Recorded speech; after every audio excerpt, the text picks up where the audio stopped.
नमस्कार मंडळी, आज आपण गव्हाच्या पिठापासून खारी शंकरपाळी कशी बनवायची याची रेसिपी बघणार आहोत। ही शंकरपाळी तुम्ही दिवाळीला बनवू शकता किंवा मधल्या वेळेत मुलांना खाण्यासाठी स्नॅक्स म्हणून सुद्धा ही शंकरपाळी बनवून ठेवू शकता। छान कुरकुरीत लागतात, चविष्ट लागतात। एक शंकरपाळी इथे मी तुम्हाला तोडून सुद्धा दाखवते। आवाजावरून तुला समजत असेल की ती कुरकुरीत ही शंकरपाळी झालेली आहे। अगदी संपेपर्यंत ही अशीच कुरकुरीत राहतात।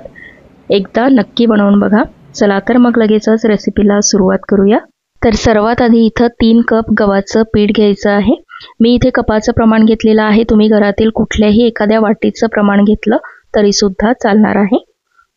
आता 3 कप गव्हाच्या पिठासाठी 3 टेबलस्पून इथे रवा घेतलेला आहे। रव्यामुळे शंकरपाळ्याला टेक्स्चर छान येतं। त्यानंतर चवीनुसार मीठ टाकायचं आहे। 1 ते सव्वा चमचा इथे मी मीठ टाकून घेतलं। त्यानंतर 1 चमचा कलोंजी टाकायची आहे। याने शंकरपाळ्याला चव छान येते।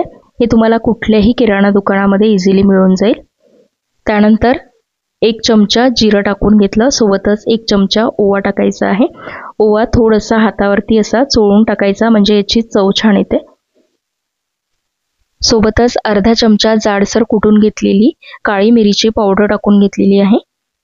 आता हे सगळं साहित्य पिठामध्ये व्यवस्थित मिक्स करून घ्यायचं आणि त्यानंतर यामध्ये तेलाचं मोहन टाकायचं आहे। तर इथे मी थंडच तेल वापरते आहे। तुम्हाला गरम वापरायचं असेल तर हेच तेल तुम्ही गरम करून सुद्धा वापरू शकता। तर 3 कप गव्हाचं पीठ घेतलं होतं, त्यासाठी पाव कप इथे तेल घेतलेलं आहे। आता हे जे तेल आहे हे पिठामध्ये व्यवस्थित चोळून मिक्स करून घ्यायचं आहे, म्हणजे संपूर्ण पिठाला हे तेल लागलं गेलं पाहिजे।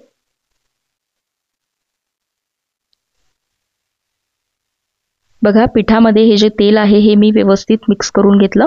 पिठाची अशा पद्धतीने मूठ वळते आहे, म्हणजे तेलाचं मोहन याला व्यवस्थित झालेलं आहे असं समजायचं। आता थोडं पाणी टाकून घट्टसर हे पीठ मळून घ्यायचं आहे। शंकरपाळ्यासाठी पीठ मळत असताना खूप जास्त सैलसर पीठ मळायचं नाही, नाहीतर शंकरपाळी तेलकट होऊ शकतात। त्यामुळे इथे पाण्याचा अंदाज घेत घट्टसर हे पीठ मळून घ्यायचं आहे। बघा, अशा पद्धतीचं घट्ट हे पीठ असायला हवं। आता या पिठामध्ये आपण रवा वापरलेला आहे, त्यामुळे 15 ते 20 मिनिटं याला मुरण्यासाठी ठेवावं लागेल, म्हणजे यातला रवा छान फुलला जाईल। यावरती झाकण ठेवून देऊया आणि याला 15-20 मिनिटं बाजूला ठेवून देऊया। बघा, 15 ते 20 मिनिटं याला झालेले आहे। पहिलेपेक्षा हे पीठ थोडंसं घट्ट सुद्धा आलेलं आहे, कारण यातला रवा छान फुललेला आहे। पुन्हा एकदा हे पीठ मळून घ्यायचं। त्यानंतर यातला एक गोळा घ्यायचा आहे, तो व्यवस्थित गोल करून घ्यायचा आणि त्यानंतर याची एक पातळशी पोळी आपल्याला लाटून घ्यायची आहे। आता ही पोळी लाटत असताना याला पीठ वगैरे लावायची अजिबात गरज नाहीये, कारण पिठामध्ये आपण तेलाचं मोहन टाकलं होतं, त्यामुळे इझिली हे लाटल्या जाते।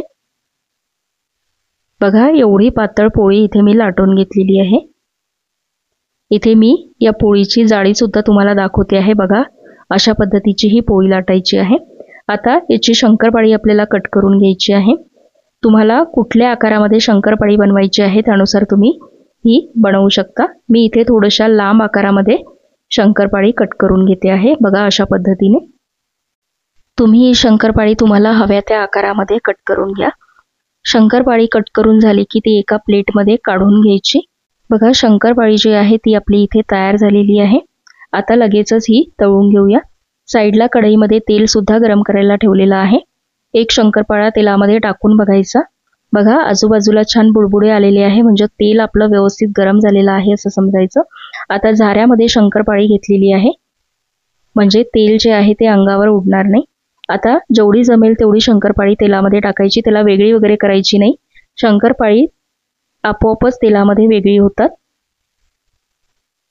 बघा, अगदी 1 मिनिटामध्ये ही सगळी शंकरपाळी आपोआपच तेलामध्ये वेगळी झालेली आहे।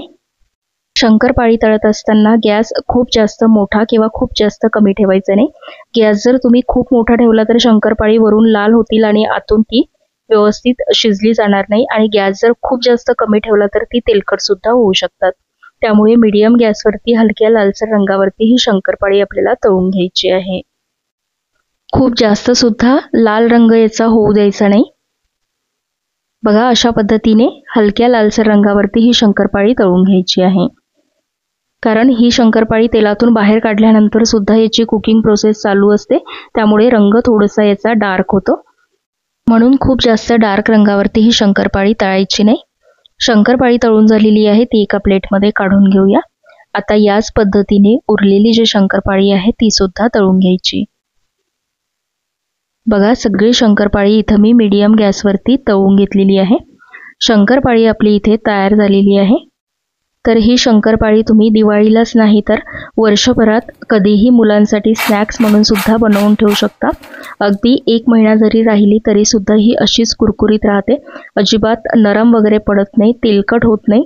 गव्हाच्या पिठापासून बनवलेली आहे त्यामुळे पौष्टिक आहे, चविष्ट सुद्धा लागते। आता ज्यांना मैदा चालत नाही, जे लोक मैदा खात नाही त्यांच्यासाठी सुद्धा हा एक उत्तम पर्याय आहे। आता एक शंकरपाळा इथे मी तुम्हाला तोडून सुद्धा दाखवते। आवाजावरून तुम्हाला समजत असेल किती कुरकुरीत ही शंकरपाळी तयार झालेली आहे।